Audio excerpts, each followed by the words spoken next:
반갑습니다. 비가 많이 내리고 있는데 가등 여러 곳에서 비 피해는 없으신가 모르겠습니다. 이렇게 비가 많이 오는 중에도 주님을 예배하기 위해서 나오신 우리 모든 성도님들 주의 이름으로 환영하고 축복드립니다. 찬양대의 주악에 맞춰서 다 같이 묵상으로 기도드리도록 하겠습니다.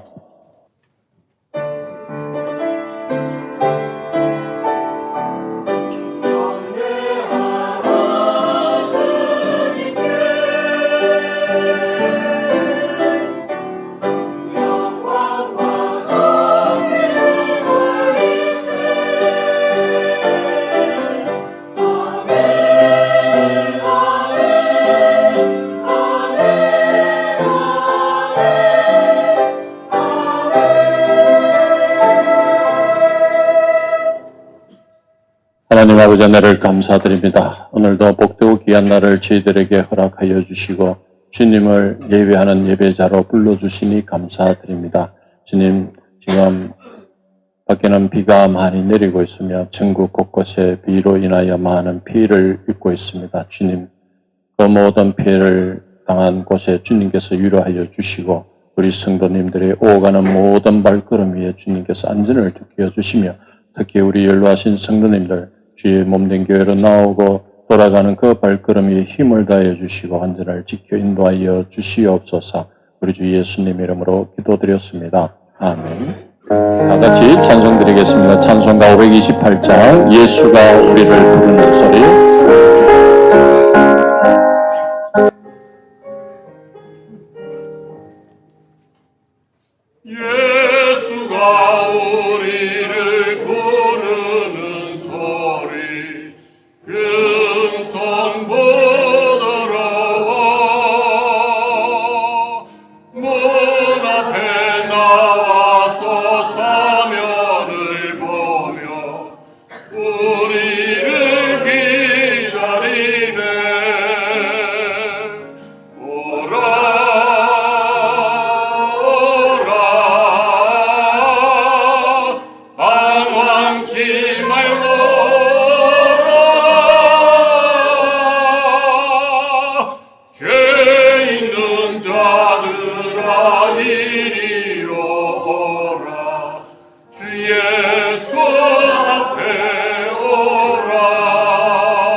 영영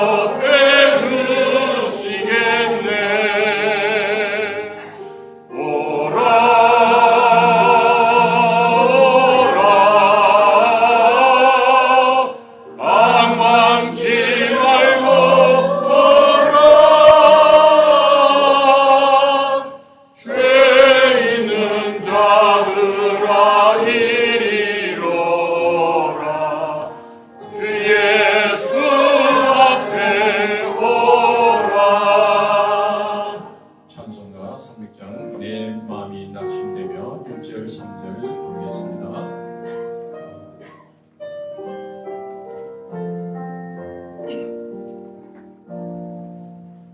내 마음이 나시려며 근심에 눌릴 때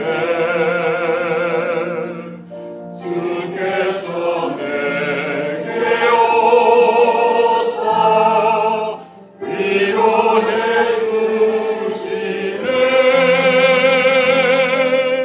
가는 길 깜깜하고 괴로운 마누라 주께서 함께하며 내 짐을 지시네. 그 은혜가 내게 족하네. 그 은혜가 족하네. 이 괴로운 세상 지날 때 그 은혜가 족하네.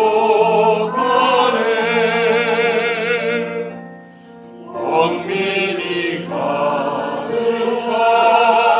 가득차고 눈물이 흐를 때 주 나의 곁에 오사 위로해 주시네. 반란이 닥쳐와서 어려움 당할 때 주님의 능력이 원수를 이기네. 그 은혜가 내게 족하네. 그 은혜가 족하네. 이 괴로운 세상 지날 때 그 은혜가 족하네. 다 같이 자리에 일어나셔서 예수 우리 왕이여 찬양 올려드리겠습니다.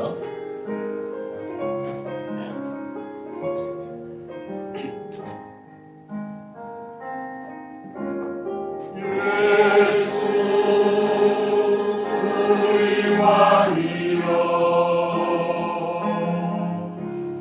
이곳에 오셔서 우리가 함께 누리는 영광을 받아주소서.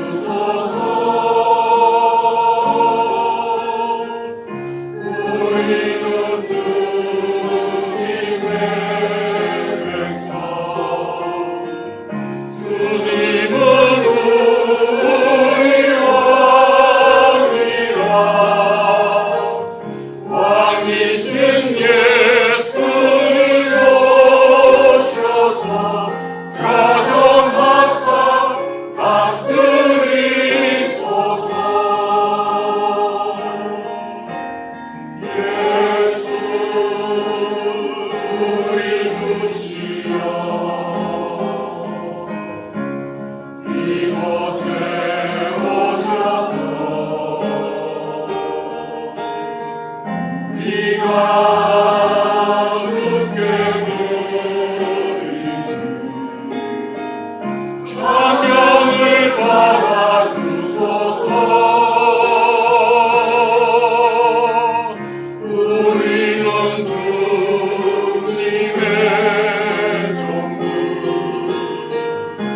주님은 우리시라 주 대신 예수님 오셔서 이 찬양을 받아주소서.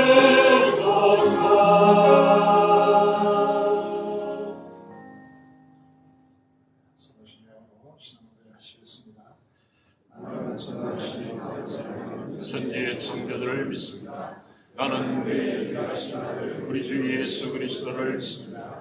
그는 성령으로 있게 되어 동정녀 마리아에게서 나시고 본디오 빌라도에게 고난을 받아 십자가에 못 박혀 죽으시고 장사된 지 사흘 만에 죽은 자 가운데서 다시 살아나셨으며 하늘에 오르시어 전능하신 아버지 하나님 우편에 앉아 계시다. 거기로부터 살아있는 자와 죽은 자를 심판하러 오시다. 나는 성령을 믿으며 거룩한 공교회와 성도의 교제와 죄를 용서받는 것과 몸의 부활과 영생을 믿습니다. 아멘. 앉으시겠습니다.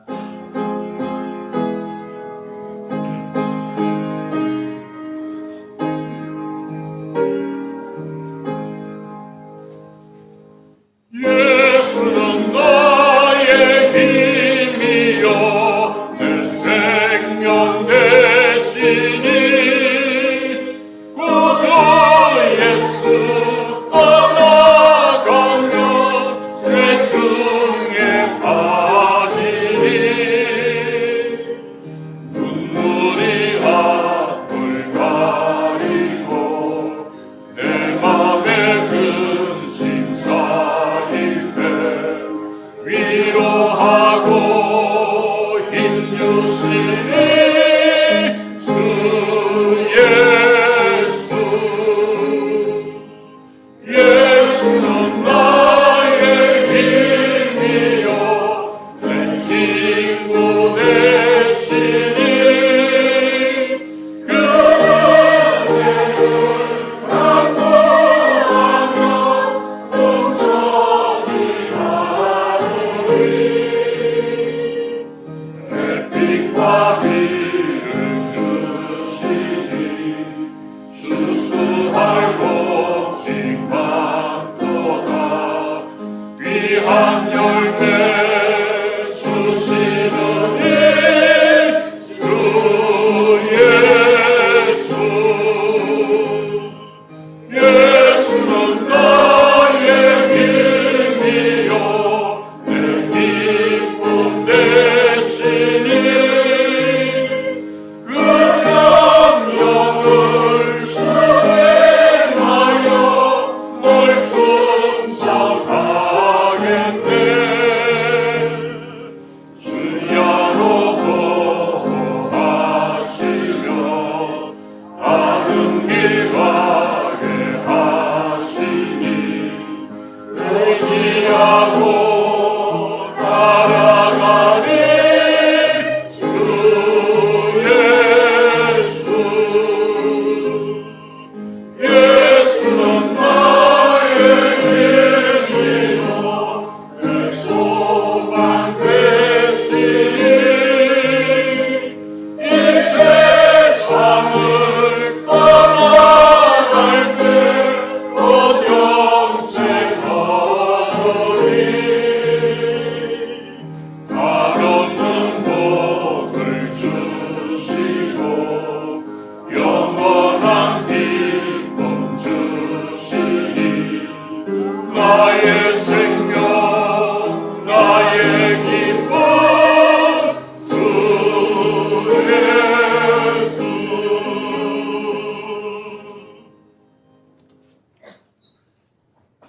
은혜가 풍성한 아버지 하나님, 오늘 거룩하고 복된 주일 하나님 전에 나와서 경배와 찬양으로 예배드리며 말씀과 기도로 새롭게 변화하여 복음의 사명자로 세워주심을 진심으로 감사드립니다. 계절은 어느덧 여름의 한가운데로 접어들고 있습니다. 날씨의 변화와 함께 자연의 소중함과 엄중함을 더 실감하게 되는 시간들입니다.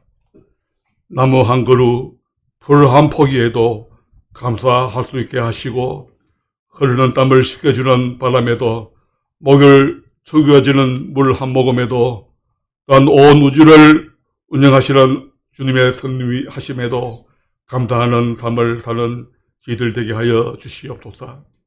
아버지 하나님, 장마가 계속되면서 큰 비로 인해 곳곳에 많은 물적 피해와 인명 피해를 입고 있습니다. 주님, 주님의 위로와 손길이 필요합니다.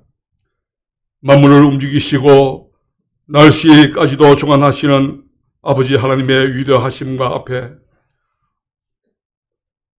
우리의 연약함을 고백하며 겸손하게 하시고 더 이상 피해가 나지 않도록 주님 불쌍히 여겨 주시옵소서.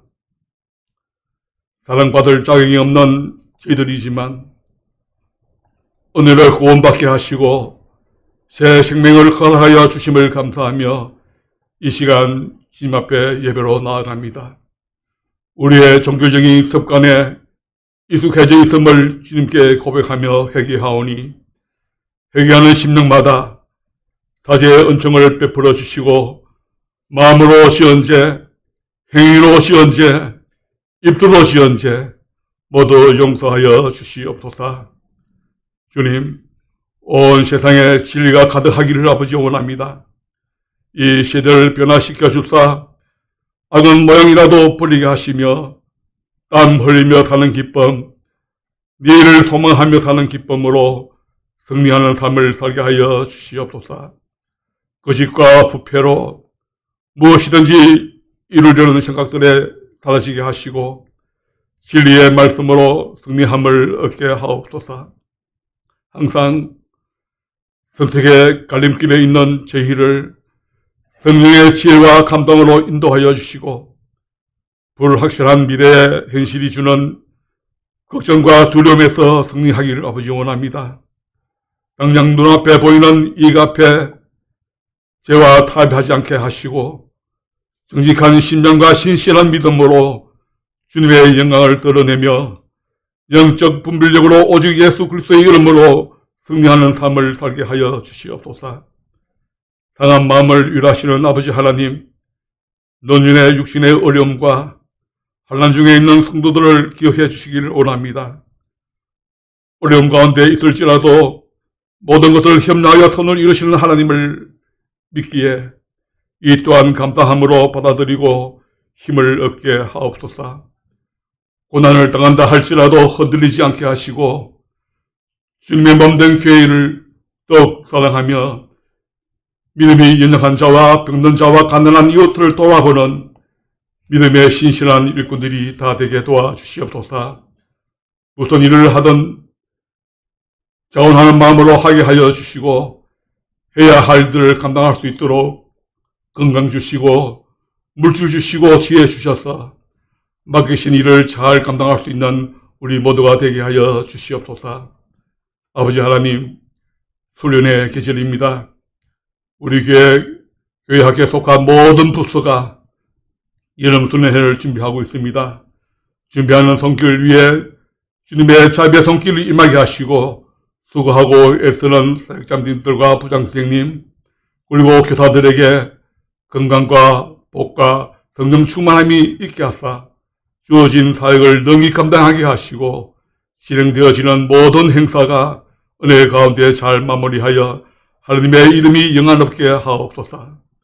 이번 여름 수련회를 통하여 온 교회 성도들의 교회 학교의 학생들이 믿음과 신앙이 한 단계 성장하는 은혜가 있게 하여 하시사 교회를 더욱더 신업게 하시고 수련회를 위하여 헌신하는 모든 이들에게 하늘의 상급으로 풍성히 풀어주시고 기도와 물질로 돕는 손길들이 이어지게 하옵소서. 우리로 늘 성장하게 하시는 아버지 하나님, 주님의 몸된 교회의 부흥을 간구합니다. 우리 교회가 주님의 사랑으로 가득하게 하시고 고난 속에서도 희망을 품으며 기쁨이 충만하고 위로와 격려와 함께하는 교회 공동체가 되기를 원합니다. 교회 건축을 앞두고 있사오니 우리 모두 순전한 믿음으로 바라보며 순종하게 하시고 주님께서는 이 일을 이루가게 하옵소서. 이 시간 말씀을 전해주실 목사님 성령의 능력으로 함께하여 주셔서 주님의 복된 말씀 권세 있게 하시고 선포되는 말씀을 통하여 어두웠던 눈이 보이게 하시고 귀가 열리게 하시고 머리로 기억하게 하사 우리의 육체와 마음과 영혼의 장애가 깨끗이 치유함을 받게 회복되며 이 모든 사람들을 변화시키는 능력이 되게 하여 주시옵소서. 우리의 찬양을 받으시기에 절개하시는 아버지 하나님, 순전한 마음과 정성을 다해 울려들리는 에녹사장당대의 찬양이 모든 예배자들의 신앙 고백으로 오직 하나님께 영광 되기를 소원하며 교회와 예배를 위해 수고하는 모든 시민들에게도 섬김과 나눔과 헌신과 사랑의 선물로 충만하게 채워주옵소서.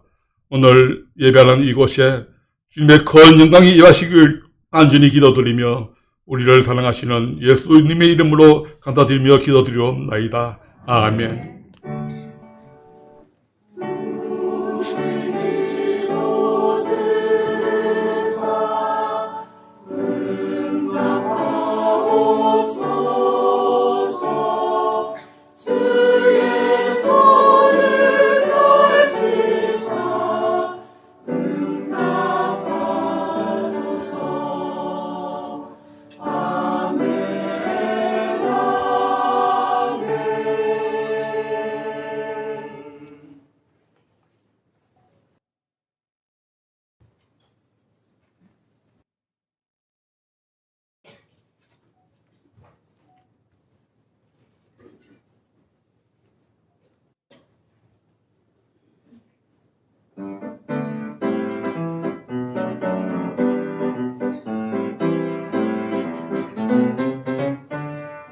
내 영혼 편히 쉴 곳과 풍랑이로도 안전한 곳은 폭풍까지도 다스리시는 주의 영원한 가르지에 세상 진문을 나를 버려도 예수를 함께 동행함으로 주의 은혜가 충만하리니 주의 영원한 가르지에 주의 영원하신 팔 함께하사 항상 나를 붙드시니 어느 곳에 가든지 요동하지 않으니 주의 팔을 의지하리라.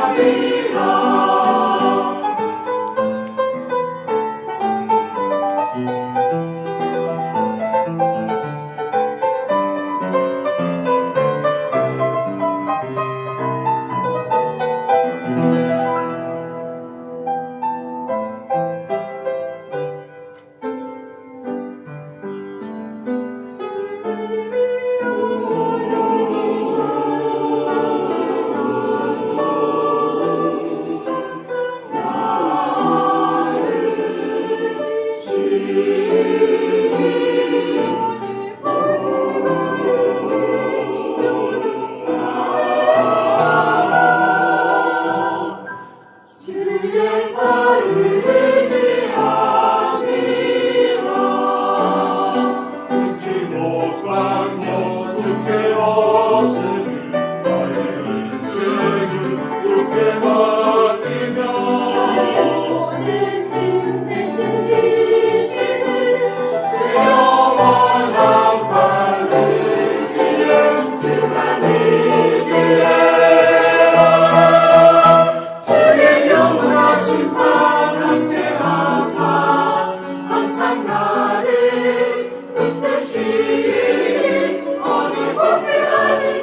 상황 속에서도 하나님의 존 앞에 나아가게 하심을 감사합니다.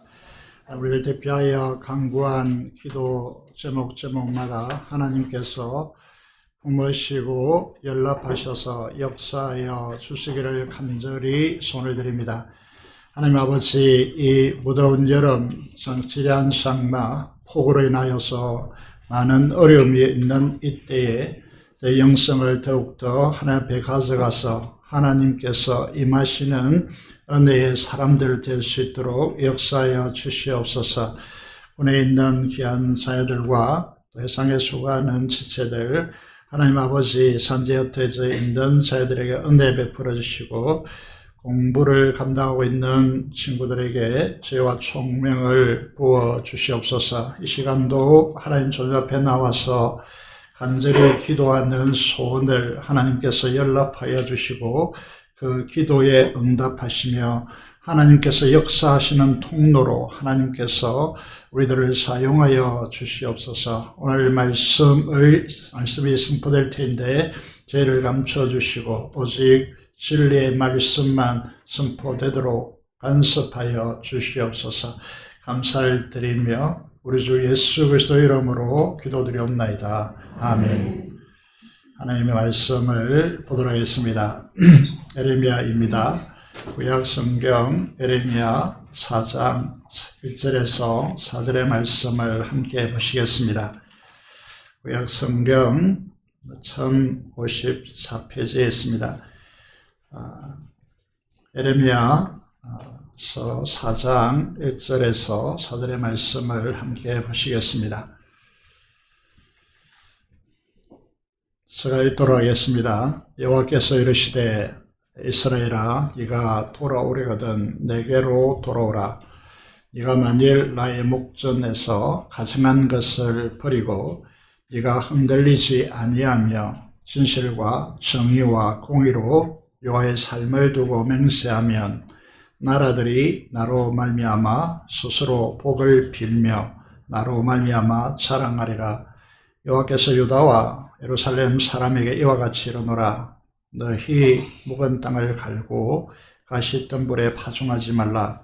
유다인과 예루살렘 주민들아, 너희는 스스로 할례를 행하여 너희 마음 가죽을 빼고 나 여호와께 속하라. 그리하면 너희 악행으로 말미암아 나의 분노가 불같이 일어나 사르리니 그것을 끌 자가 없으리라. 아멘. 오늘은 돌아와라고 하는 제목으로 하나님의 말씀을 선포하기를 원합니다. 단순하게 돌아오라고 하는 것이 아니고 제발 돌아와라고 하는 의미를 담아서 두 번이나 반복해 쓰고 있습니다.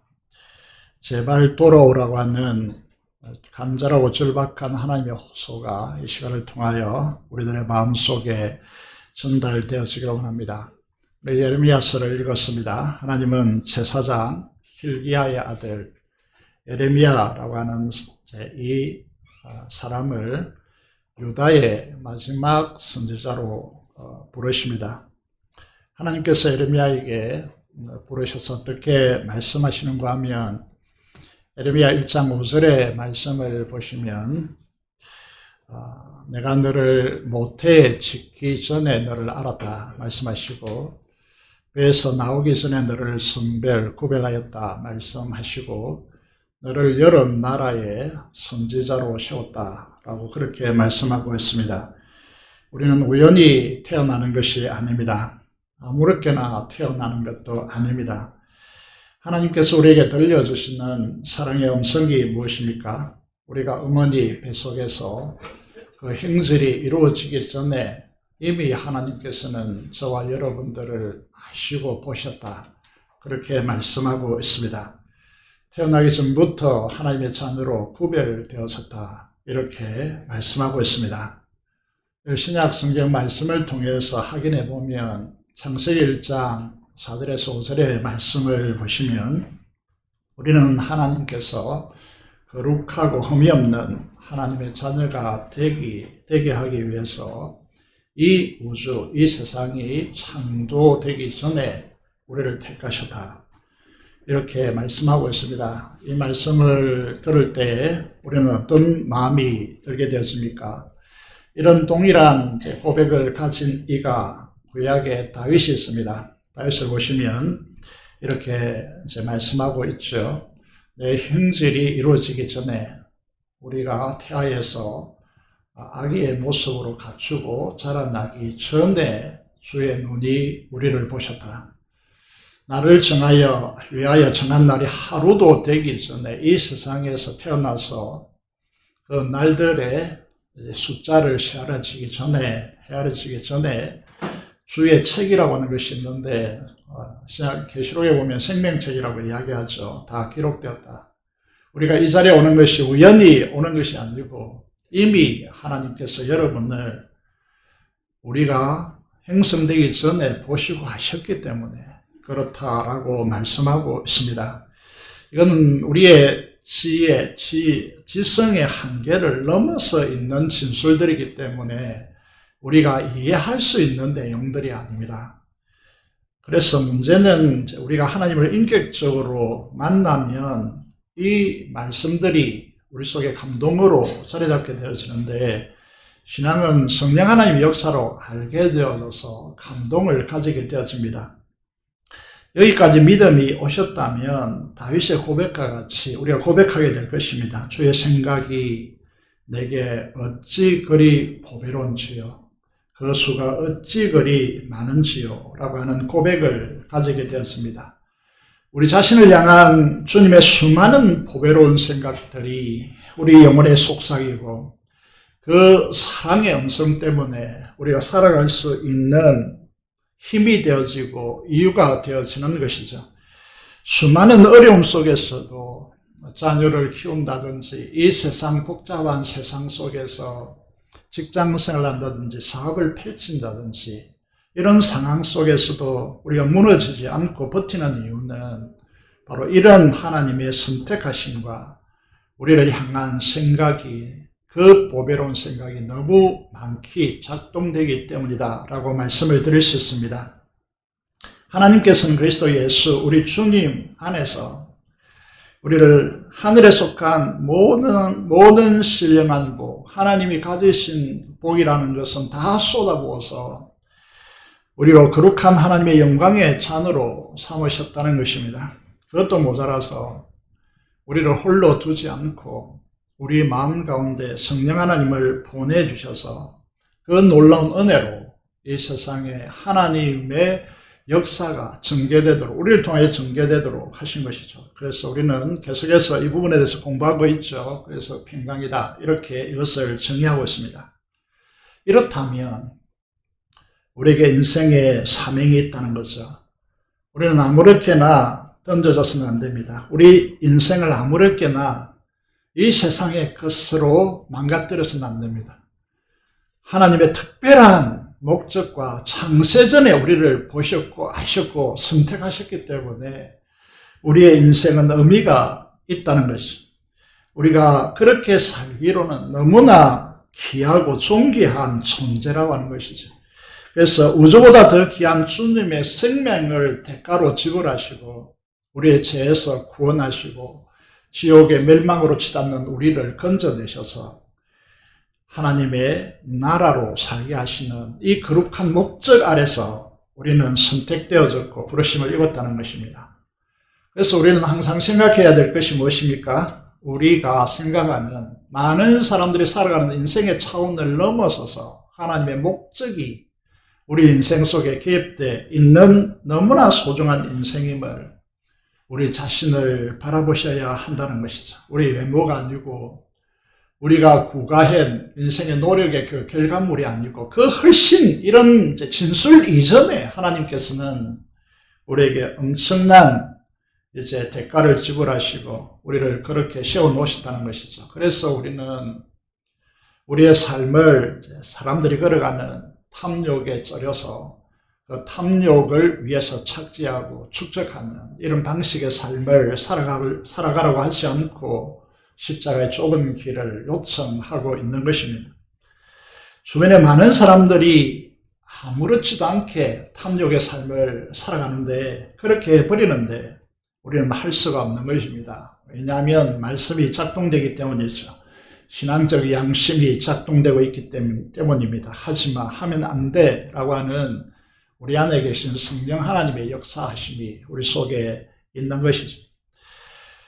이 하나님의 말씀에 대하여서 내가 너를 선택하셨다, 너를 뱃속에 형성되기 전에 너를 보았다 라고 하는 이 말씀 앞에 예레미야의 고뇌의 항변이 무엇입니까? 우리는 늘 이 부분에 부딪힙니다. 수많은 좌절과 실패 속에서 하나님의 이 위대한 부르심 앞에 우리는 벌거벗은 수치를 가지고 춥고 세찬 바람이 부는 겨울 언덕에 서 있는 듯한 정서를 우리는 늘 인생을 살다 보면 가지는 것이죠. 하나님께서 말씀하십니다. 이 말씀에 대하여 너를 선택하였고 너를 부르셨다. 많은 나라의 흥왕성쇠를 예언하려고 너를 불렀다라고 하시는 이 말씀 앞에서 이제 예레미야는 슬퍼도소이다 주 여호와여 보소서 하지 않습니까? 나는 아이라 말할 줄을 알지 못한다라고 그렇게 말하고 있습니다. 선자의 사명이 무엇입니까? 선지자로 부르심을 받았다면 적어도 감동적인 설득력 있는 말로 사람들의 심금을 울리고 감동을 주어서 오늘 장로님이 기도한 것처럼 변화를 시켜야 합니다. 이게 선지자의 사명이죠. 그런데 예레미야를 보시면요, 결정적으로 선지자로서의 에러가 무엇이냐 하면 말할 줄을 모른다라고 하는 것입니다. 이 사실 앞에 한없이 작아지는 것이죠. 그래서 예레미야가 아이가 아닙니다. 성인이고, 그런데 불구하고 나는 아이다. 하나님, 저는 말을 하지 못합니다. 이래가지고 내가 어떻게 선지자를 한다고요? 우리가 어떤 일을 하려는 그 분야에 있어서 내가 그것을 감당할 수 있는 그런 능력과 재능과 이런 갖추지 못했다라고, 우리의 실력이 늘 부족해서 우리는 작고 초라하고, 이 세상에 너무 뛰어난 사람들이 많고 또 실력 있는 사람들이 너무 많기 때문에 늘 이렇게 쪼그라드는 것이죠. 늘 우리의 항변이 이런 것입니다. 우리가 하지 못하는 이유가 늘 이렇게 전개되는 것이죠. 그런데 하나님께서 말씀하십니다. 하나님의 역설, 소위 말해서 역설이 시작되는 것이죠. 하나님께서 말씀하십니다. 이런 것이 문제가 되지 않는다. 내 능력, 내 실력으로 하는 것이 아니라 어차피 그것으로 안 되기 때문에 어떻게 하라는 것입니까? 예레미야 1장 7절 8절을 보시겠습니다.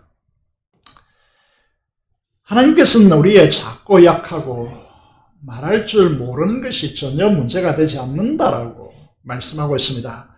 이걸 한마디로 축약하죠. 너는 아이라 하지 말고 내가 너를 누구에게 보내든지 너는 가며 내가 네게 무엇을 명령하든지 너는 말할 것이니라. 이렇게 말씀하고 있습니다. 무슨 말씀을 하고 있는 것이죠? 하나님, 우리가 믿는 하나님은 천지를 창조하신 하나님이십니다. 불가능이 없으신 하나님이십니다. 무엇이든지 다 가능하신 하나님이시죠. 심지어 나기도 말하게 하시는 분이십니다. 심지어 말이라고 하는 이 언어를 통해서 전달하지 않아도 하나님은 마음속에 역사하시는 분이십니다. 언어가 필요 없으신 분이십니다. 그래서 하나님께서는 우리 인생 속에 찾아오셔서 그 마음을 그냥 이 하나의 말의 통로를 통해서 전달하시는 분이 아니라 그 마음과 마음에 바로 전달하시는 분. 어떤 통로가 있어야 꼭 전달되는 분이 아닙니다. 그래서 아이를 하지 말라. 네가 말할 줄 모른다. 이것이 문제가 될 수 없다라고 그렇게 말씀하시고, 네가 해야 될 일은 내가 보낸 곳에 가서 내가 너에게 전하여 주는 이 하나님의 말씀을 그대로 전하라고 그렇게 말씀하고 있는 것이죠. 우리가 이 세상 일이나 하나님 일도 마찬가지인데 사람들이 왜 용기 있게 나서지 못하느냐 하면 두려움 때문입니다. 염려 때문입니다. 사실 현장에 나가서 부딪히면 염려하고 두려워하는 것들이 80%가 아니고, 여러분, 이 80%가 진실과 사실이 아니다는 것을 알게 되어집니다. 그런데 사람들은 자기 두려움에 휩싸여서 그 현장에 나서지 않는 것이죠. 부딪히다 보면 80, 90%는 자기가 염려하고 두려워하는 일이 일어나지 않습니다. 그래도 불구하고 사람들은 언제나 자기를 바라보면서 이런 두려움과 염려와 걱정에 휩싸여서 자기 동굴 속으로 들어가서 거기에 갇혀 있으면서 염려 가운데 휩싸이는 것이죠. 전능하신 하나님을 의지하여 그 말씀에 순종할 때 우리가 금요일 찬양합니다. 파도 치는 바다가 반석처럼 되어서 그 물 위로 걸어가리라고 그렇게 말씀하고 있습니다. 이게 실질적으로 일어났죠. 예수님께서 바다 위로 걸어오시면서 앞서 떠나온 제자들이 예수님을 보면서 유령이다 라고 생각했습니다. 그렇게 외쳤죠. 예수님께서 나다라고 하시니까 베드로가 나로 물 위로 걸어오게 하소서, 걷게 하여 주소서라고 그렇게 요청하니까 걸어오라고 하십니다. 바다 위로 베드로가 걸어갔습니다. 바다가 반석이 되어서 디딤돌로 찾고 듣고 걸어가는 것입니다. 하나님을 절대적으로 신뢰하면 우리의 삶이 이렇게 바뀐다라고 우리는 믿음으로 고백하고 있습니다. 그런데 문제는 무엇입니까? 그 환경이 만만치 않다는 사실에 우리의 문제가 있습니다. 하나님께서 예레미야에게 그 시대의 상황을 그림 언어로 보여줍니다. 우리는 글로 적으면 많은 글이 필요하겠지만은 그림으로 보여주면 많은 글이 필요하지 않죠. 그래서 어떤 환상을, 그림을 보여줍니까? 그것이 바로 북에서부터 남으로 이제 기울어진 끓는 가마를, 불이 붙은 끓는 가마를 보여주고 있습니다. 그 밑에 보면 지도인데 이게 사해바다죠. 여기에 끓는 물이 북에서부터 기울어지니까 흘러내리는 것이죠. 무엇을 말씀하고 있는 것입니까? 이것이 주전 예수님 태어나기 전에 8세기, 7세기에 세계 정세를 이 한 그림으로 다 보여주시는 것입니다. 여러분, 이 지도를 그 당시에 8세기부터 7세기로 내려오는 이 역사를 보시면요, 이 사실을 이제 잘 알게 되어집니다. 북왕국 이스라엘이 아수르 제국에 의해서 주전 722년에 패망합니다. 여러분, 이때가 호세아 왕 때인데, 이제 이 아수르가 주전 8세기에는 세계 패권을 지었습니다. 이 당시의 세계관에서 보면요. 그런데 7세기에 들어오니까 세계 패권이 바뀌죠. 그 아수르 남쪽에 이제 있었던 이 바벨론 제국, 여러 부족 국가로 이루어져 있었고 작은 나라였습니다만은 느부갓네살 그 부친 이 바벨론 제국을 통합해서 나라를 부족들을 이제 구합하여서 나라를 형성하고 제국화합니다. 그래서 이제 그 아들인 이 느부갓네살이 유명한 이제 갈그미스 전투를 벌입니다. 아수르 제국과의 충돌이죠. 전쟁입니다. 여기에서 이 느부갓네살 장군이 이끄는 바벨론 군대가 아수르 군대를 이제 정복하고 이 전쟁에서 승리하고요. 그 아수르의 수도인 니느웨를 정복하는 사건이 이제 일어나는 것이죠. 이런 이제 상황 속에서요. 그러면 북왕국 이스라엘은 패망하고 남왕국의 역사는 이 왕들의 역사를 보시면 어떻게 전개된 것이죠. 여기 보시면 글자가 좀 작아서 그렇습니다만 히스기야 유다 왕국입니다. 히스기야 때에 북왕국은 호세아 왕이었는데 이때 북왕국 이스라엘이 패망합니다. 히스기야는 이제 대대적인 종교 개혁을 이제 일으킵니다. 그런데 이게 얼마 가지 않죠. 그 아들에 의해서 다 무위로 돌아갑니다. 그리고 이제 쭉 내려와서 요시야 왕 시대 때, 이 시대, 요시야 왕 시대 때 예레미야라고 하는 이 선지자가 활동을 시작했는데, 요시야 왕 때 또다시 이제 주전 622년이죠. 성전을 수리하다가, 왜 성전이 이제 백성들의 관심에서 멀어져 버렸냐면 이게 바알과 아세라 숭배로 관심에서 멀어진 것이죠. 그래서 성전이 관심을 두지 않은 것입니다. 그래서 이 성전을 수리하다가 그 성전 안에서 율법책을 발견하게 되어집니다. 이 율법책을 발견하고 난 뒤에 요시야 왕이 대대적인 종교개혁을 일으킵니다. 산당과 우상을 제거하고 중앙성전, 중앙 예루살렘, 중앙 성전 신학을 회복시킵니다. 왕이 이렇게 애쓰지만은요, 그 유다 백성들의 마음은 돌아서지 않았습니다. 이 선왕인 요시야 왕이요, 안타깝게도 39세의 나이에 죽게 되어집니다. 종교개혁이 숲으로 돌아가는 것이죠. 어떻게 죽었느냐? 주전 609년에요.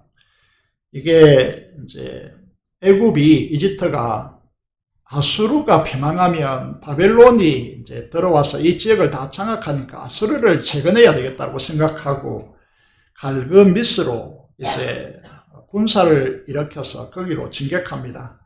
그래서 이것을 바벨론이 막아야 되는 이런 문제죠. 그런데 요시야 왕이 애굽이 갈그미스로 가는 이 길목인 먹깃도에서 애굽 군대를 막다가 여기서 전사하게 되어집니다. 이것이 유다의 역사이고 이때로부터 유다 왕국은 계속해서 쇠퇴로 나아가게 되어집니다. 이제 요시야 왕이 죽은 후에 여호아스 왕이 됩니다. 3개월로 통치로 막을 내리는 이유는 바벨론 친하, 바벨론에 붙었기 때문에 애굽으로 끌고 가버립니다. 이어서 요야김이 왕이 돼서 11년을 통치하는데 초기에 신애굽 정책을 펴다가 바벨론이 아수르를 정복하고 애굽을 침공하는 상황 속에서 바벨론에 붙었다가 애굽에 붙었다가 이런 정말 뛰어난 외교력을 가지고 나라를 지탱하려고 했지만은 그것이 되지 않습니다. 그래서 그 뒤에 계속해서 왕들이 이어지지만 몇 개월 이렇게 계속해서 반복해서 바뀌게 되는 것이죠. 이런 정치적 상황 속에서 에레미야를 선지자로 부르십니다. 불러서 하나님께서 에레미야를 통하여서 유다 왕국에 말씀하시는 바가 무엇이냐면 너희가 이런 정치 외교를 통하여 줄다르기 하지 말고 바벨론에게 항복하라고 그렇게 하나님께서 유다에게 요구하십니다. 이 상황은 정통적인 우방이고 강국이었고 바로 밑에 있기 때문에 그 방어 전선을 막아준다고 생각하는 이 애굽의 등을 진다는 것은 우리로 말하면 매국노가 되는 것입니다. 바벨론에게 항복하라고 하는 이 말에 대해서 거리도 멀고 일어난 지 얼마 되지도 않는 이 나라에 항복하라고 하는 이 메시지는 선지자로서 선포하는 하나님의 말씀의 선포, 이것은 민족 배반자로 매국노로 매도되어지는 그런 상황이기 때문에 여러분 이것은 쉽지 않는 환경이었다라고 하는 사실을 우리에게 말하고 있는 것입니다. 그런데 이 예레미야가 선포하고자 하는 궁극적인 언어는요, 정치 외교적인 언어가 아니고 그렇게 하라는 가장 중요한 이유는 유다 왕국이 하나님의 언약 백성이 안고 있는 영적인 문제, 내면의 문제를 지적하고자 하는 것입니다.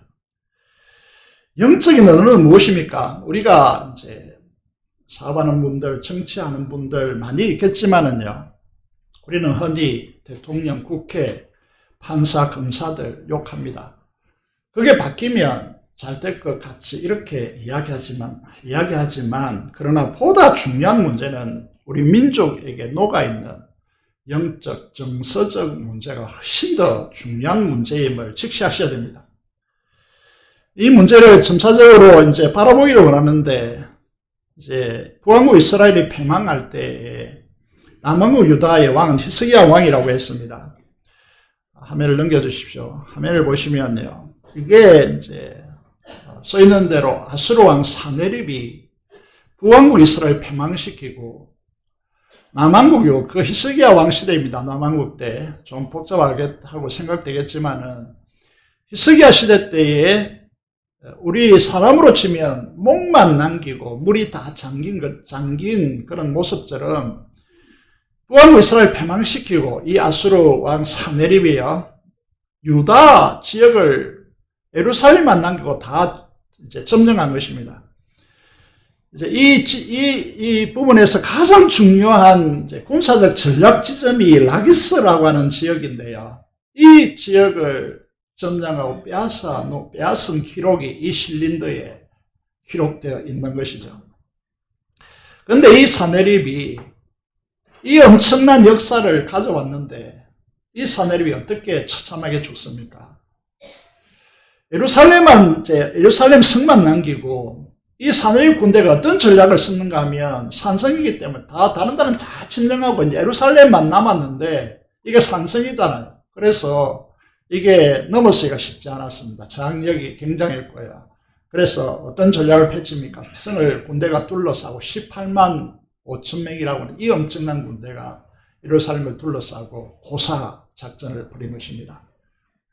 양식이 공급되지 않고 물을 차단하고 그 안에는 물이 솟아나지 않거든요. 그래서 물을 밖에서부터 수로를 뚫어가지고 공급합니다. 이 두 개를 차단하면 어떻게 되죠? 굶어 죽죠.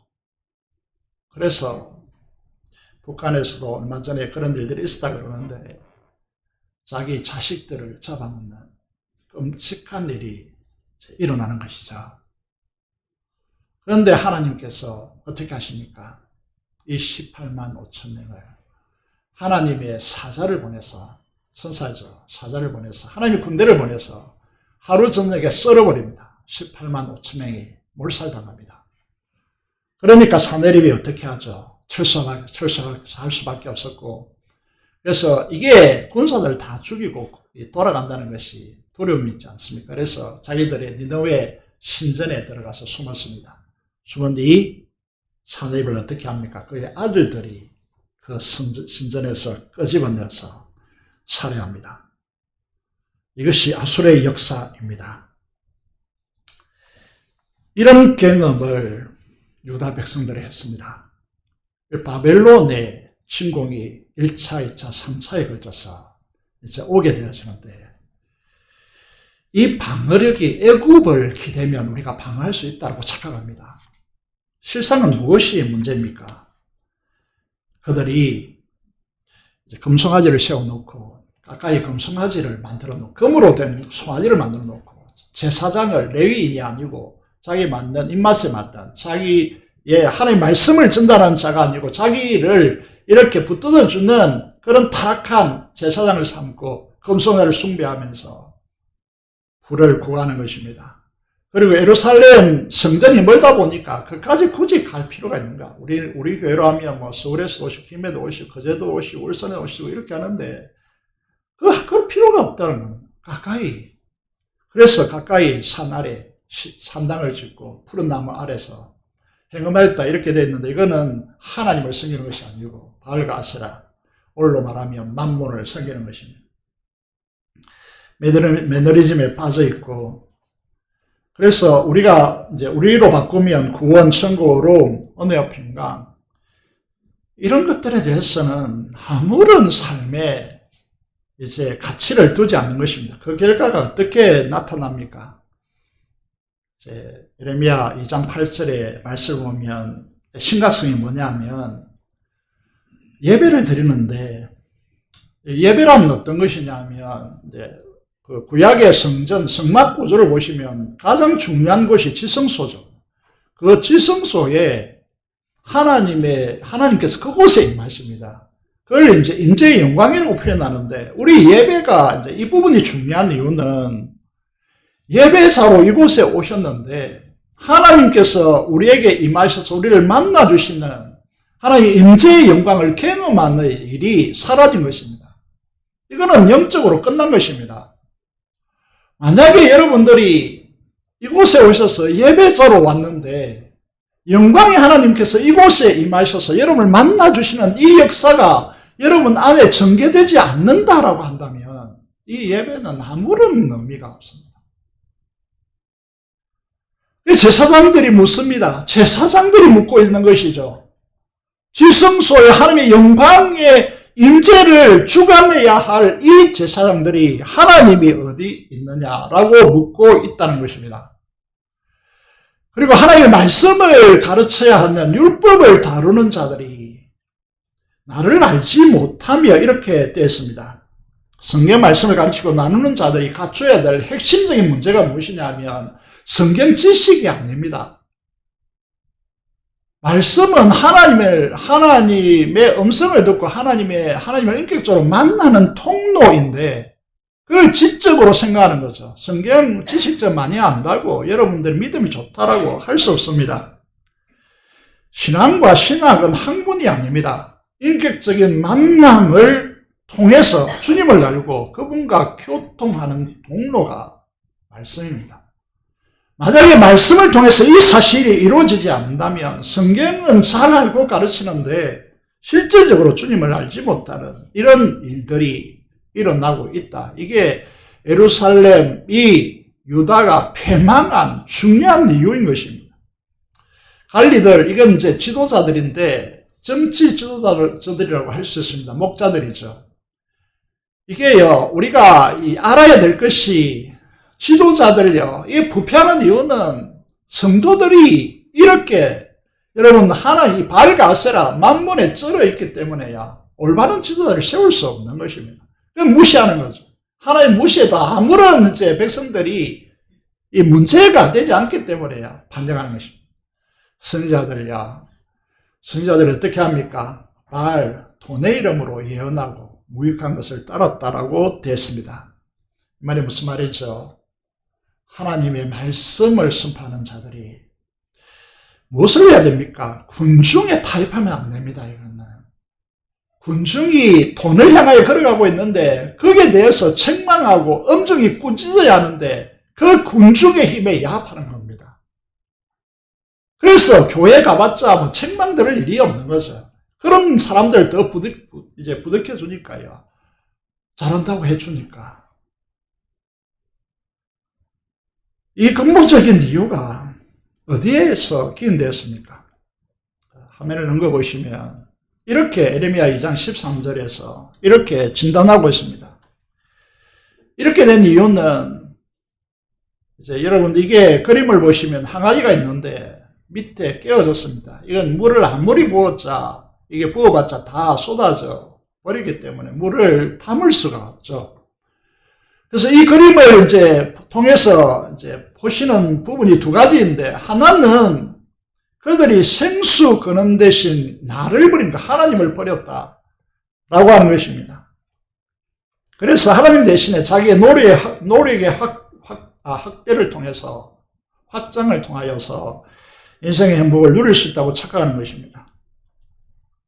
하나님 자리에 탐욕을 채워준다고 하는 믿는 돈을 올려놓는 것입니다. 하나님의 말씀이 현실의 삶에 중요하지 않다는 착각을 일으키는 것입니다.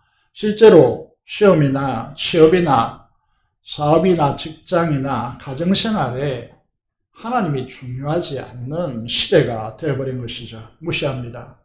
삶의 현장에 연결되지 않는 것이죠. 그래서 이런 새벽 영성을 깨우고 그리고 큐티를 통하여서 묵상하고 예배를 드리고 주일을 성수하는 등 이런 것들이 하나님의 생명이 내 영혼에 흘러 들어오는 수로인데 이거를 잘라버리고 차단해버린 것입니다.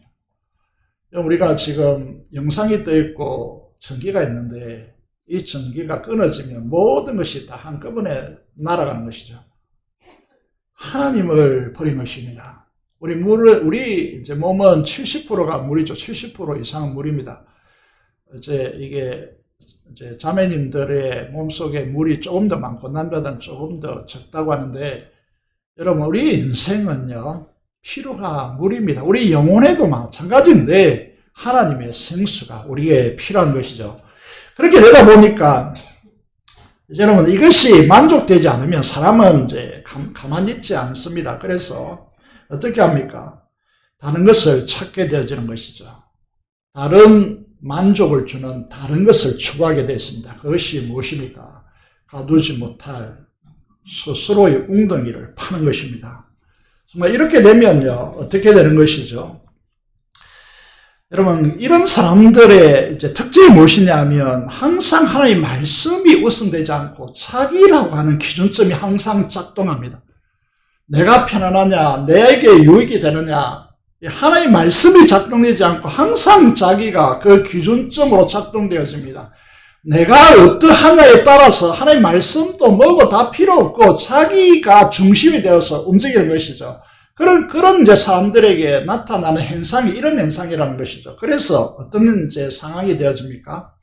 아무리 돈을 쏟아붓더라도, 아무리 시간을 들여서 이제 일을 할지라도, 이게 이 밑빠진 독처럼 깨어진 항아리처럼 아무리 부어도 차지 않는 겁니다. 그 결과가 나타나지 않는 거죠. 이 사실을 우리가 기억해야 합니다. 이 이스라엘 백성, 유다 백성이요, 이 두 가지 악을 행했기 때문에 아무리 그들이 노력한다 해도 안 되는 것입니다. 에레미야에게 말씀하고 있습니다. 에레미야를 통하여 말씀하고 있습니다.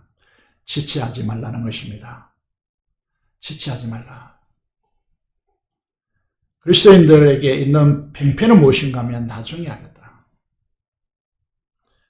언제까지 지체하겠느냐? 그렇게 너의 인생의 시간이 넉넉하냐? 묻고 있습니다. 시온을 향하여 깃발을 세우라 라고 하는 말은 무슨 말이겠습니까? 시온은 하나님의 나라를 상징하는 단어입니다. 왜 그런 거에 대해서 이제 설명이 있어야 되겠지만 다음에 하기로 하고, 돈과 자신과 욕망을 아쉬웠던 깃발을 부수고 하나님의 나라의 깃발을 들라 라고 하는 것입니다. 지체하지 마십시오. 오늘 제목을 돌아와, 제발 돌아오라고 말씀하고 있습니다. 여러분, 주님의 생생한 음성이 여러분에게 들려서 내가 돌아서야 할 것들이 무엇인지 점검되어지기를 원합니다. 여러분의 영혼에 자기와 자기 탐욕을 앞세우고 사는 삶에서 돌아오라고 말씀하고 있습니다. 의와 평강과 희락이 하나님 나라의 깃발을 앞세우라고 말씀하고 있습니다. 돌아오기 위해서 무엇이 필요할까요? 오늘 우리가 읽었습니다. 여러분, 4장 1절의 말씀을 보면 하나님이 기뻐하시지 않는 가증한 것들을 버리라고 말씀하고 있습니다. 잘 생각해 보셔야 될 문제죠. 사람들 앞에는 그럴듯하게 서 있는데 우리 마음속에 부패가 가득 차 있어서 하나님 우리 보시기에 가증스럽다. 사람이 사람을 보아도 이는 얼척이 없고 정말 안 되는 것인데 하나님께서 우리의 불꽃 같은 눈으로 우리를 보고 있습니다. 우리가 어떻게 합니까? 자기 안에 있는 덜보는 보지 못하고 다른 사람이 편하게 일쓰죠. 그런데 하나님께서 가증스러운 일을, 가증한 것을 버리라고 말씀하고 있습니다. 구약시대로 보시면 하나님을 믿는다고 하는데 실제로는 금송아지 만들어 놓고 그것이 나의 신이다라고 자랑거리로 삼고, 비를 주는 농경사회니까 이게 비가 와야만 이스라엘은 풍요가 오니까 그 비를 하나님이 준다고 생각하지 않고 바알가세라가 준다라고 생각하기 때문에 그 가장 가까이 손쉽게 농경과 농사와 너무 가까이 맞닿아 있으니까 그 바알가세라를 숭배하는 것입니다. 말하자면 자기 편리와 탐욕의 상징물이죠. 이것은요, 돌아서지 않으면요, 나 혼자만의 문제가 아닙니다. 가정과 자녀와 교회와 민족에게 상처와 깊은 한숨과 패망을 가져온 것들입니다. 오늘 조국 교회에 이 탐욕 정신이 물들어 있어서 이 나라를 망치고 있습니다. 정치, 외교, 경제가 문제라고 생각하는데 하나님의 언약 백성들인 그리스도인들이 우리가 삶의 기준으로 하나님 말씀에 두는 것이 아니라 자기 이기적 탐욕과 편리주의가 찬란했던 대한민국을 지금 계속해서 무너뜨리고 있습니다. 세상의 소금과 빛인 그리스도인들이 만몬 우상에 물드는 것은 교회뿐만 아니라 우리 민족 자체를 위태롭게 만드는 가증스러운 것이라는 것입니다. 이 시대가 어려운 이유는 우리 대다수가 말씀에 굳이 순복하지 않은 것처럼, 안 와도 되는 것처럼 여기는 것이지 않겠습니까? 지난 금요일에 북에서 내려온 집사님 여기 계신데 만나서 대화를 해보니까 북한의 예루살렘에서 일어난 것처럼 자식을 잡아먹어야 하는 이 끔찍한 굶주림에 버티다 못해서, 그래서 인구가 1600만으로 떨어지고 있다는 겁니다. 남한은 어떻습니까? 2050년이 되면 경제 인구가 2500만으로 떨어지면요, 국가가 지탱할 수가 없는 나라가 됩니다.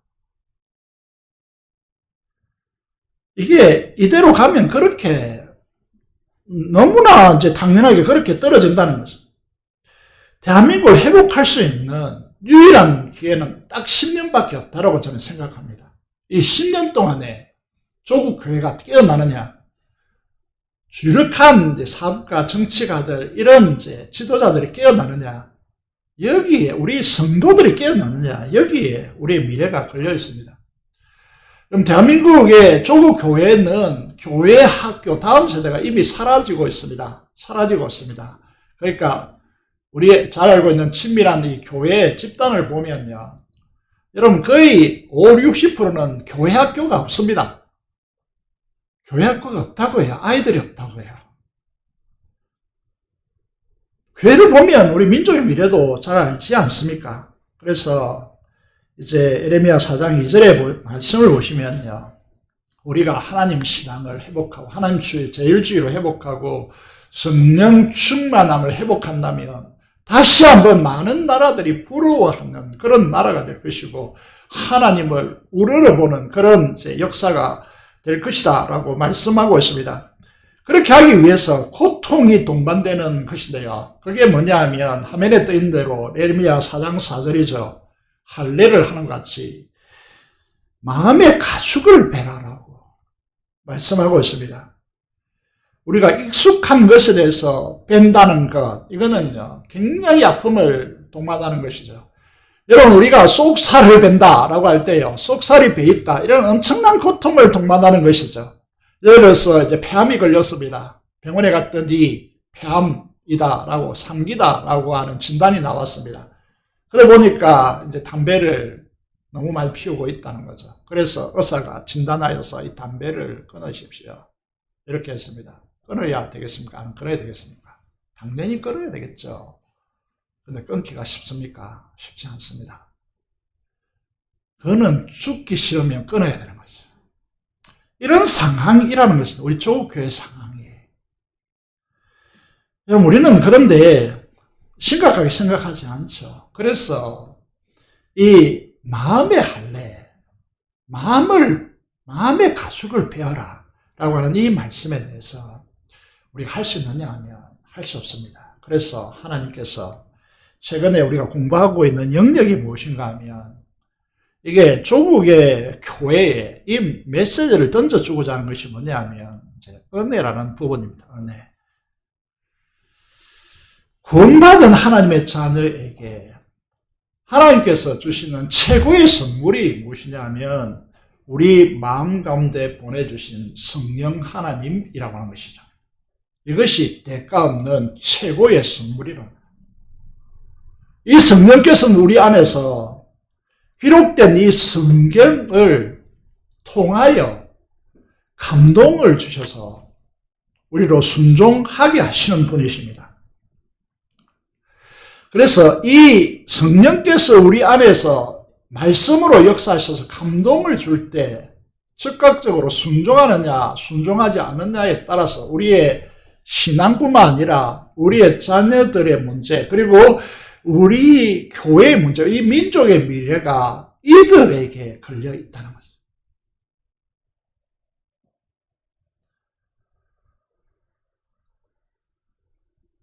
이렇게 할 때 하나님께서 주시는 축복이 뭐라고 했습니까? 평강이라고 했습니다. 그래서 이 평강은 사막에 샘이 흘러내림으로 인해서 사막이 꽃동산 되어지고 이 자원이 풍부해지기 때문에 사자들이 굳이 양을 잡아먹을 수 없는 양육강실의 사슬이 풀리고요. 그래서 양들과 어린 양과 함께 뒹구는 나라가 평강이라고 하는 이 이미지의 그림 하나이고, 두 번째는 사해 바다라고 하는 죽음의 바다, 생명이 살 수 없는 그 바다가 생수의 강물이 성전으로부터 흘러내려서 그 바다에 닿으니까 물고기 반, 물 반, 고기 반, 물 반이 되는 생명의 바다로 변화되는 겁니다. 여러분, 우리 민족의 희망과 우리의 희망, 우리 미래 세대의 희망은 이 은혜와 평강에 걸려있다라고 하는 사실을 기억해야 됩니다. 그래서 이제 많은 분들이 사학가들에게 우리에게 오십시오. 정치가들 우리에게 오십시오. 이렇게 이제 역사가 일어나는 이유가 어디에 있다고 저는 생각하느냐 하면, 저는 저번 주도 계속 말씀드렸습니다. 그러니까 전혀 새로운 세대, 새로운 신앙, 은혜와 평강의 사람들이 이 민족을 구출할 수 있고 우리 다음 세대를 살릴 수 있다라고 확신하기 때문에 우리 교회로 오라고 말하는 것이죠. 이걸 신약 언어로, 신약 버전으로 좀 바꾸어 보면 이렇게 되어 있습니다. 이 갈라디아서나 로마서도 마찬가지인데, 이게 로마서로 생각해 보면 5장까지 6장까지 칭의의 복음에 대해서 말합니다. 그런데 7장 이후부터는 성화의 복음에 대해서 말하거든요. 이 성화의 핵심은 한마디로 말하면 성령을 따라 행하는 겁니다. 그 육체의 욕심을 잠재우는 것입니다. 육체를 위해 심는다는 육체로부터 썩어질 것을 거두고 성령을 위하여 심는다는 성령으로부터 영생을 거둔다라고 하는 것입니다. 우리의 삶을 통하여서 이 세상에 썩어질 것이 드러나는 것이 아니고 하나님의 영원한 것들이 드러나는 것입니다. 이게 영생을 위하여 영생을 거두는 삶의 방식입니다. 이런 말씀을 듣고 우리가 말씀을 들었습니다. 이걸 이제 삶으로 가져가기 위해서 중간 단계가 필요한 겁니다. 중간 단계. 그래서 목장으로 모여서 삶을 나누라고 말씀하고 있습니다. 새를 보시면 두 날개를 펼쳐야 창공을 납니다. 그래서 우리도 이 두 날개가 있어야 하나님의 나라를 웅비할 수 있습니다. 이 예배라고 하는, 공적 예배라고 하는 한쪽 날개를 가지고 이 나눔이라고 하는 성도들과의 한 몸으로서 지체로서 은사를 통해 섬기고 나누려고 하는 한쪽 날개가 없으면요, 하나님의 나라라고 하는 이 나라를 웅비할 수, 구가할 수가 없습니다. 저는 이제 성경 중에서 로마서가 너무나 중요하고 반지라 하죠.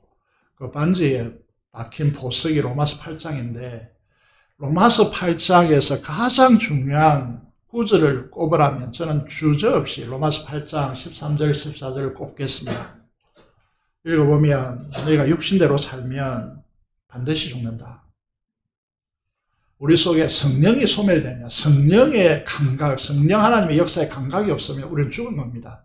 천국에는 가겠지만은 죽은 것과 방불합니다. 너희가 육신대로 살면 반드시 죽는다. 여러분 생각해 보십시오. 내가 죽음에 처해 있는데 내 자녀들이 어떻게 되겠으며 우리 다음 세대가 어떻게 되겠으며 이 나라가 어떻게 되겠습니까? 영으로서 몸의 행세를 죽이면 살리니 하나님의 자녀, 하나님의 아들, 하나님의 자녀라고 하는 이 사람들의 특징은 하나님의 영, 성령으로 인도함을 받는 사람이다. 이렇게 천명합니다. 사탄은 우리에게 이 사실이 구가되지 못하도록 육신을, 몸의 행실을 붙들고 그것을 통해서 작동합니다. 에베소서 2장 1절에 4절을 보시면 육의 탐심을 통하여서 들어와서 역사하십니다. 그리고 문화와 간섭을 통해서 역사하기 때문에요, 이게 성령 하나님의 역사 안에 없으면 죽습니다. 그래서 우리 부교육자 식사하고 오는데, 교육자들께 식사하고 오는데 부교육자들이 이렇게 유기성 목사님이 말씀하셨다고 하면서 이렇게 말씀하시더라고요. 성령 충만하지 않는 것은 사탄 충만이다. 이렇게 설교했다 하더라고요.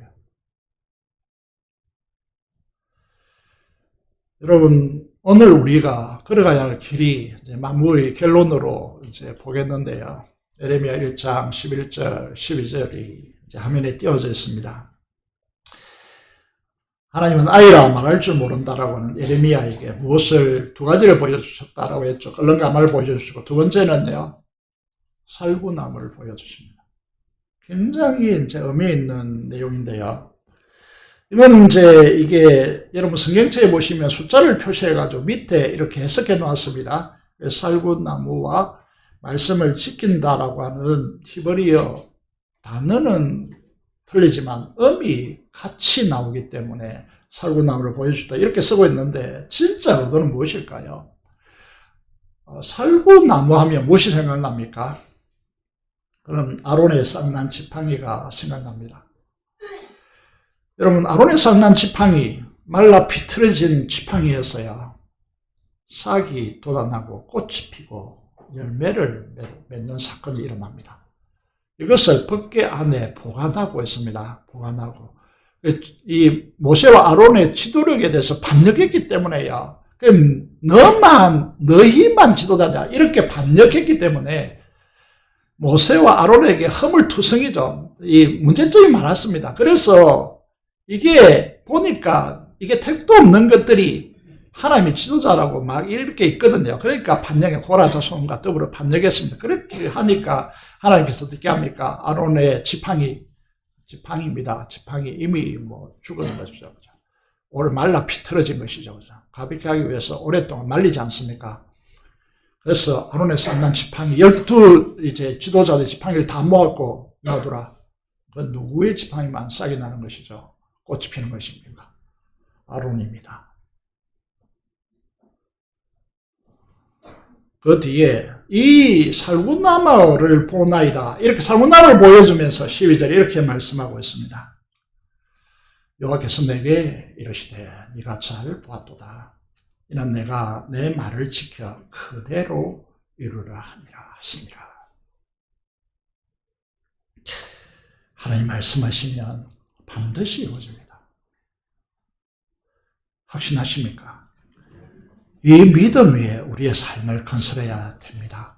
하나님이 약속하신 바를 이렇게 표현할 수 있습니다. 아이 때 많이 쓴 언어죠. 하늘이 두 쪽 나더라도 하나님은 그 말씀을 지키십니다. 우리의 신앙을 상황과 환경에 걸지 말고 약속 위에 거십시오. 세상이 감당할 수 없는 우리의 실력은 무엇입니까? 그것이 바로 살구나무의 비밀입니다. 치열한 경쟁 세상 속에서 우리의 실력은 어떻게 증명되어야 됩니까? 세상처럼 약자 공격과 빼앗고 그 사람들의 약점을 공격해서 나의 깔아뭉개고 그 위에서는 이 우리나라가 구가하는 이 정치권과 이 사업권 이런 것으로 이 민족을 살려낼 수가 없습니다. 살구나무의 비밀을 가진 사람들이 등장해야 됩니다. 하나님에 의해서 하나님의 방법으로 하나님의 말씀이 역사에서 이런 방식의 사람들이 우리에게 필요한 것입니다. 주님은 오늘 우리에게 돌아오라고 말씀하십니다. 약속을 우리에게 주시고 그 약속을 이루시는 하나님께로 돌아오라고 말씀하고 있습니다. 너희의 실력과 너희의 그 무엇을 자랑하지 말고 우리에게 보내진 성령 하나님으로 이루어지는 이 방식으로 돌아오라고 말씀하고 있습니다. 무슨 거창한 것이 아닙니다. 작은 부분에서 차근차근하게 순종으로 나아가라고 말씀하고 있습니다. 특세라든지 큐티라든지 예배라든지 주일 성수라든지 믿음으로 하나님께 전적으로 온전히 맡기시고 성령 하나님의 역사, 말씀의 역사에 순복하십시오. 사랑하는 성도 여러분, 오늘 우리에게 이 시대 환경 속에서 너무나 유다의 마지막 시대와 우리 민족의 지정학적, 세계적 상황이 너무나 겹쳐져 있습니다. 그러면서 우리 백성들의 상황이 유다 백성들의 상황과 너무나 겹쳐져 있습니다. 너무나 겹쳐져 있습니다.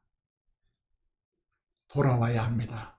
하나님의 백성들이 말씀으로 성령 충만함으로 돌아와서 이 민족에게 이 은혜에 여러분들이 평강을 드러내는 복된 삶이 되어지기를 주님의 이름으로 축원드립니다.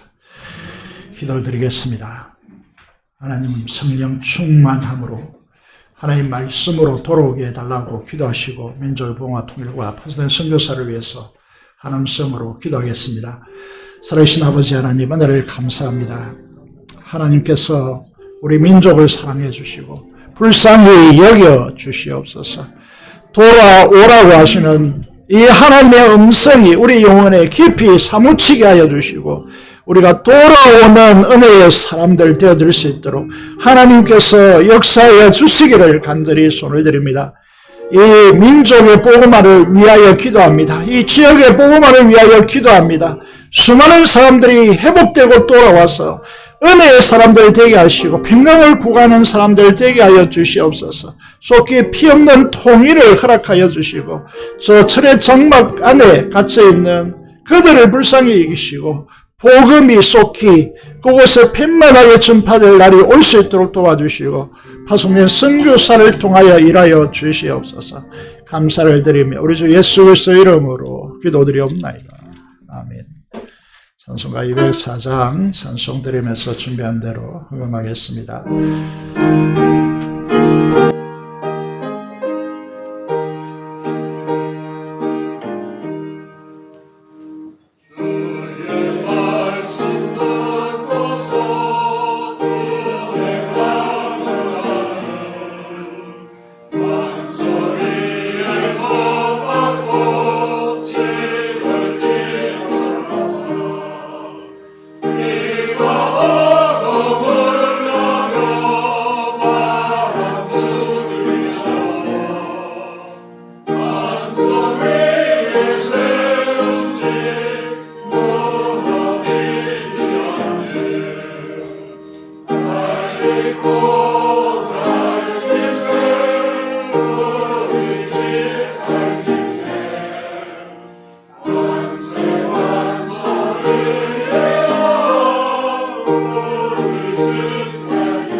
감사 기도를 드리겠습니다. 살아계신 아버지 하나님, 오늘 우리를 불러주셔서 하나님의 말씀을 듣게 하시고 내게로 돌아오라고 하는 이 시대를 향한 하나님의 한 맺힌 음성을 듣게 하여 주시고 진정으로 돌아서는 돌아가는 우리들이 되게 해 주시옵소서.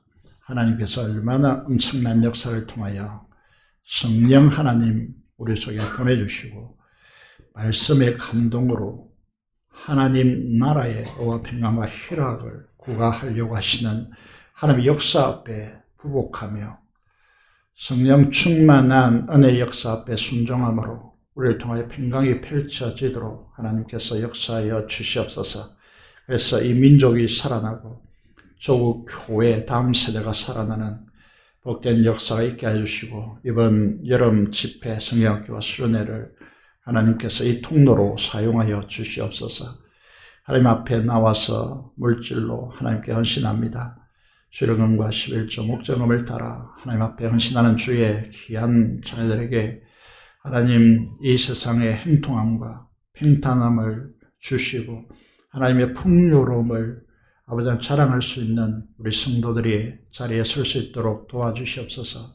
감사로 하나님께 제사드리며 기도하는 간구하는 성도들의 그 간구와 감사를 하나님께서 음량하여 주시고 하나님의 영화로움과 하나님의 풍족함과 치유와 회복의 역사가 일어날 수 있도록 하나님께서 역사하여 주시기를 간절히 손을 드립니다.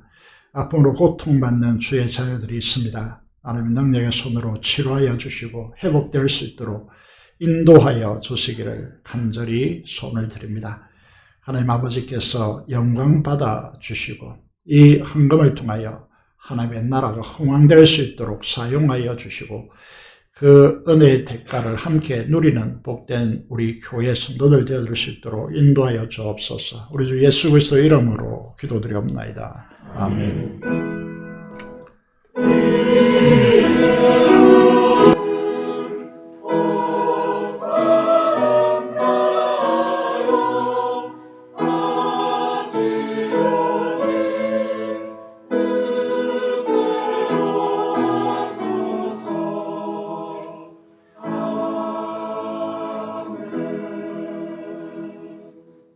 그 소식을 말씀드리겠습니다.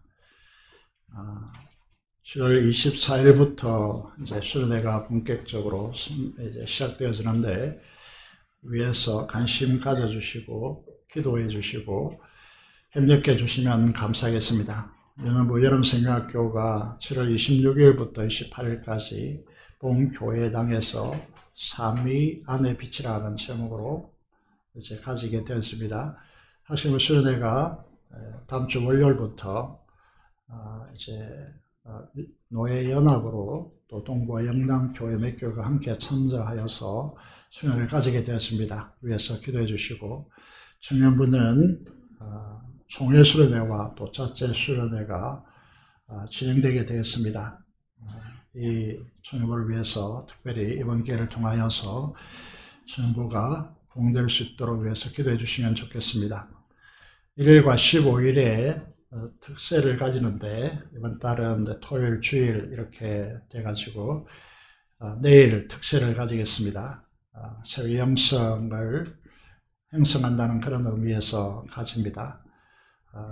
특별한 분이 사연이 없는 분들은 다 참석하셔서 새벽에 하나님 앞에 나아가는 그런 은혜의 시간이 되기를 바랍니다. 목자 모임 오후 찬양 예배 후에 모이도록 하겠습니다. 목자 되시는 분은 한 분도 빠짐없이 참여해 주시기를 바랍니다. 은혜와 평강 계속해서 이야기하고 있고 새 가족들이 많이 들어오고 있는데 관심 가지시고 기도해 주시고 교제 가져주시기를 바랍니다.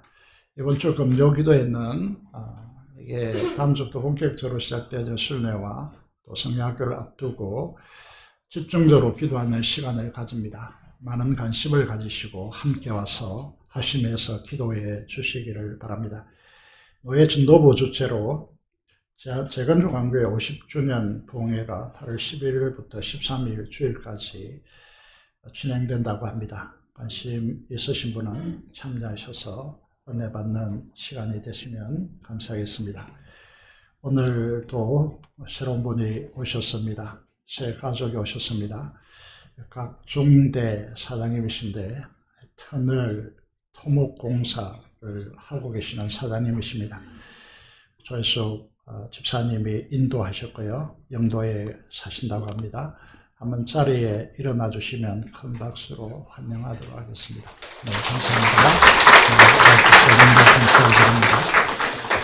잠시 기도하겠습니다. 하나님 아버지 감사합니다. 귀한 분 저희 교회로 보내주시고 또 우리와 함께 할 수 있도록 인도하신 하나님 은혜 앞에 진심으로 감사를 드립니다.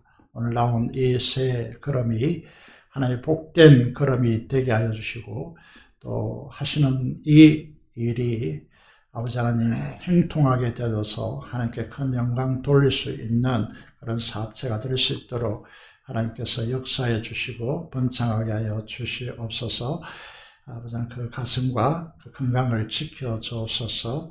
수고한 우리 수고로이 전도하는 우리 집사님들 기억하시고 위로하여 주시며 그 수고를 하나님께서 천국의 멸류관 상급으로 갚아 주시옵고 아버지 하시는 일의 행통함을 하나님께서 축복으로 인도하여 주옵소서. 우리 주 예수 그리스도 이름으로 기도드리옵나이다. 아멘.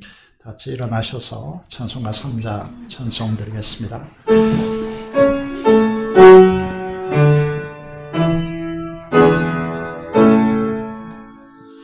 성부 성자와 성령 성과 영광 돌려보냈으 애초로 지금까지 또 영원 무덤토록 성삼위의 영광